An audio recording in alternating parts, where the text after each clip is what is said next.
Hi, it's me, and I'm recording this from my closet. It's a very impromptu recording session, and it's 2 days after the election here in the US, November 7th, 2024. And this recording is in direct response to the election results yesterday. But the truth is, everything I'm going to talk about today applies to moments immediately after you receive news, big news that you weren't expecting.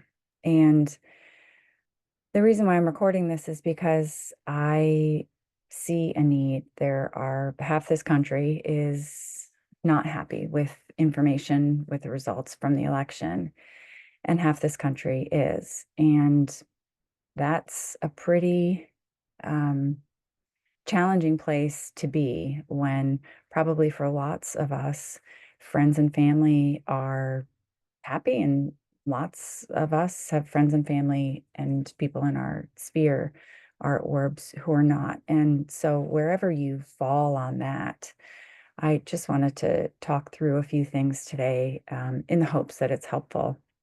Most of what I talk about will be aimed at the people who received information that they're not pleased and they're not happy to hear.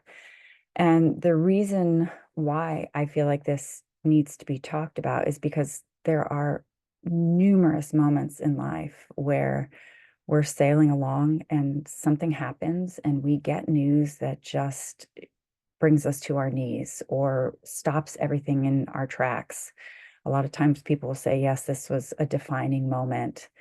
And these can be really big moments to process. And, a lot of times we don't know how to process them. So, what I'm going to share today, this is a real quick episode, but I hope it's helpful. Whenever I'm in situations where I've had information like this, that's been so unsettling or destabilizing come across, and in all of my work with clients, the first thing that has to happen from a pure, just human biological perspective is there has to be a way for you to calm down. And I'm not saying this like a parent, like, oh, go calm yourself down. But this is a way you have to figure out how to do this for yourself. Um, it doesn't happen immediately. um, Talking to yourself, like telling yourself, oh, just get over it, girl, that is not helpful. Absolutely. That is just not helpful at all. When we have an experience that is upsetting, it's our brain processes, but our body processes even more. And our brains and body are not necessarily in sync and they don't process at the same time or at the same rate. So you can get some information and you can make sense of it and you can, say, all right, logically, I know this, but your body still feels revved, or maybe your heart is racing, or you just feel nauseous, or whatever it is, your body. That's what's happening. Your central nervous system is responding, and the feelings, the emotions are coursing through your body. And it's going to take a hot second.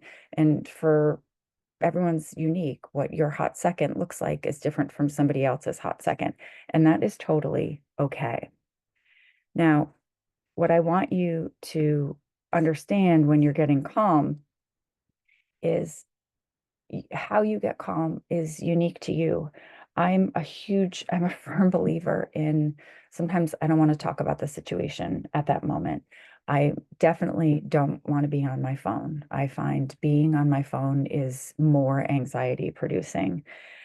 Going outside, being in nature, doing anything. You could organize a drawer. You could go play with your child. You could do anything, but getting yourself out of the place where you're ruminating or spinning or thinking, I mean, go swimming, go bowling, whatever it is. I remember after my mom died, my friends took me bowling. And honestly, it was one of the most fun nights of my entire life because I was able to put that sadness and the heft of the moment away just for a little bit. I wasn't pretending that it wasn't there, but it was a minor distraction. And that's exactly what your brain and your body need at that moment.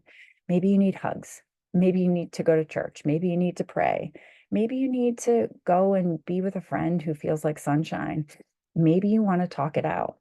Um, with talking it out, sometimes I find that too much talking makes it worse, but I'm talking, right in the immediate moments after you get news that is upsetting or destabilizing. Maybe you don't want to talk to someone. Whatever it is, how you take care of you is is on you, and you've got to figure out sort of your magic formula. And then once you're in this place of, okay, I'm calmer now. Maybe it's a day or two later. I can try to look at this situation objectively. I want you to get a piece of paper and a pen.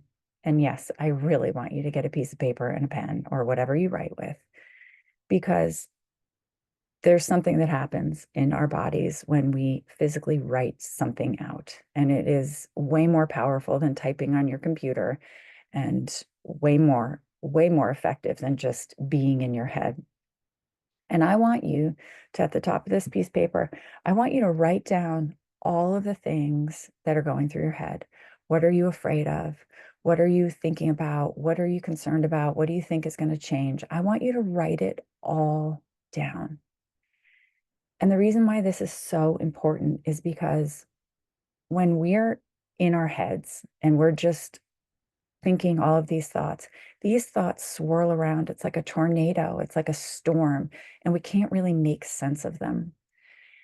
They're also really loud. It's like going bowling in an aluminum building, right? There's just so much noise. What's that word? Cacophony? Yeah, something like that. And you can't make sense of it. But when you can write on a piece of paper, you can see very clearly, one, okay, I'm concerned about this. Two, I'm concerned about this. Three, I'm concerned about this. You might go up to 10, you might go up to 50. It doesn't really matter. But when it's down on paper, you can very clearly see what you're thinking and what's causing the angst. And then I want you to understand that this process is also very calming, because when you're in your brain and you're just, thinking all of these thoughts and the swirl is going, it's very dramatic. But the act of writing, and when you can look at them back again, it is very calming. It's anchoring, if you will, because okay, there, I'm worried about these 12 things. Got it, right?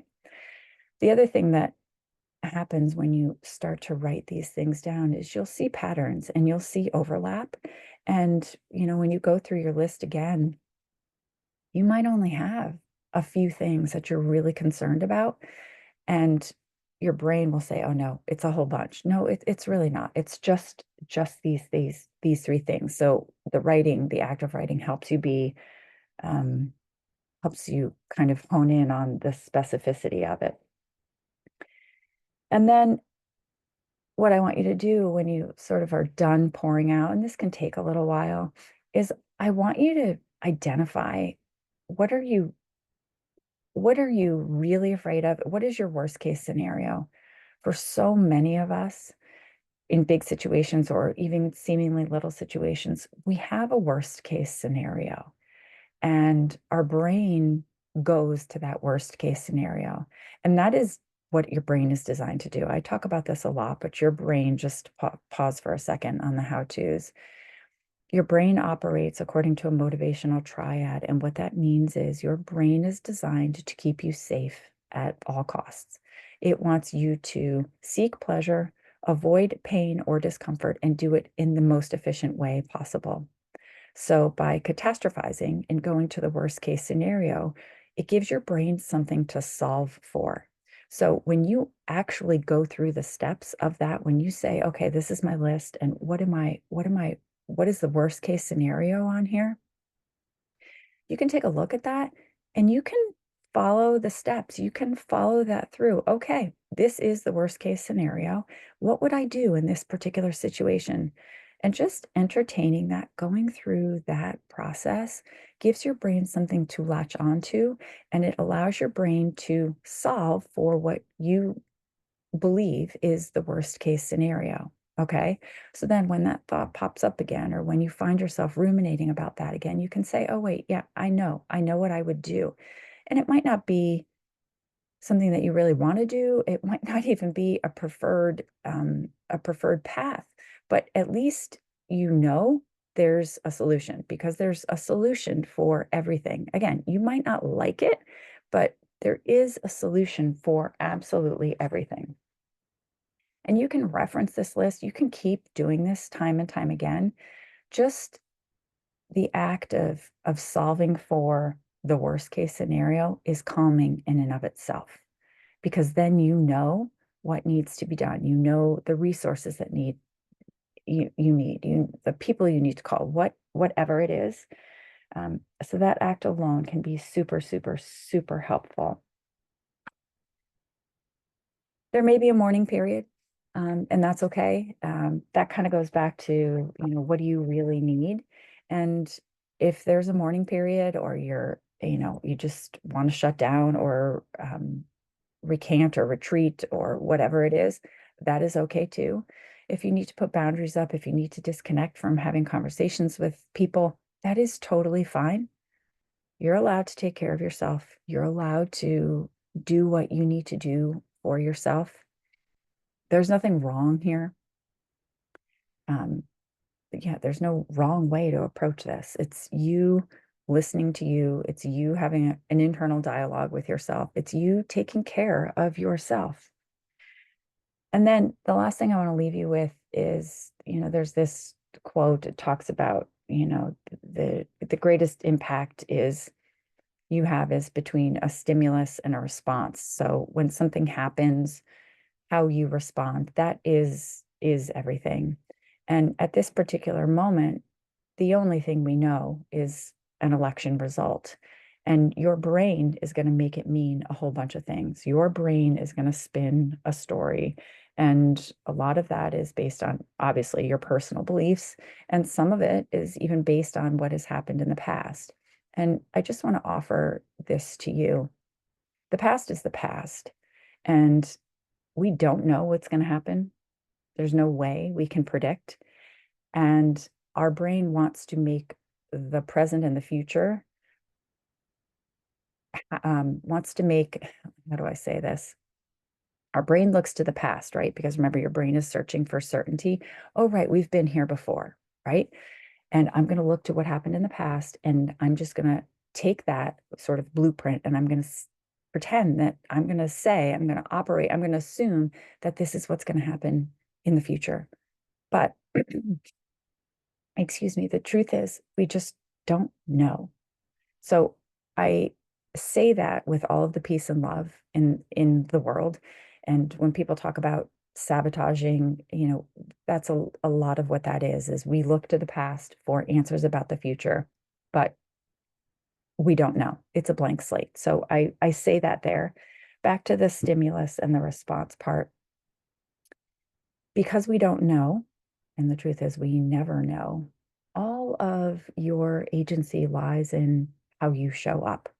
I talk a lot about you and, you know, how you show up, excuse me, and your response and managing that and your energy. And that's a lot of what is happening right now. The truth is, I think I said this, I can't remember. The only thing we know that's changed is an election result. That's it. Otherwise, today is the same as it was on Tuesday, as the same as it was on Monday, as the same as it was on Monday. And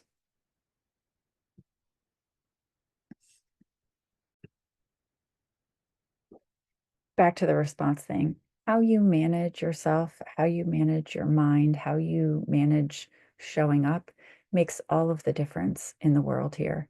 And this is not me telling you to suck it up or man up or power through or anything like that. This is me encouraging you to meet you where you are. One of the first things they taught me in social work school was to meet the client where the client is. And I talked about this the other day on Instagram. When you have a toddler and they're having a meltdown and your toddler is 2 or 3, you don't treat the toddler like a 17-year-old. You don't have a conversation with them like you would with a 34-year-old. You have a conversation with them like you would with a 2 or 3-year-old. And I'm not saying that you are a 2 or 3-year-old, but I'm telling you encouraging you to meet you where you are. And if you're on the struggle bus, be on the struggle bus. If you need to pull back and lay low for a little bit, pull back and lay low for a little bit. Don't try to pretend. Don't try to put a fake face on. Yes, you're going to have to emerge back into society, and that is okay. But the way you do that is to take care of yourself first. And then the last thing I want to leave you with is some real, just sort of practical things that have helped me in situations in the past, big situations I think about, when my dad died or big life transitions. Being outside as much as possible is super helpful. I mean, it goes without saying. Also, not being on my phone, that really jacks me up. Anything you can do to calm your body down, journaling really helps. I'm a huge believer in CBD and plant medicine used responsibly, of course. Um, Sometimes it does help to talk with someone, but not too much and not for too long, because we just repeat and we kind of get stuck in our own story. And I find often that it becomes counterproductive after a period of time. Music and dance, massage, touch, anything that is calming to you. Um, Being with people who feel like sunshine, and sometimes you gotta be with those people and say, hey, look, I want to just hang out, but I don't want to talk about the issue at hand. Anything that you can do, honestly, that just feels like love and feels good. And I want you to know that this too shall pass. And I'm not saying this from a Pollyanna perspective, but a lot of times I want you to think back to some of your really big life moments. You've made it through every single one of them. Sure, it might not have been pretty. Sure, it might have been really painful. And sometimes it's really messy. And it's also okay.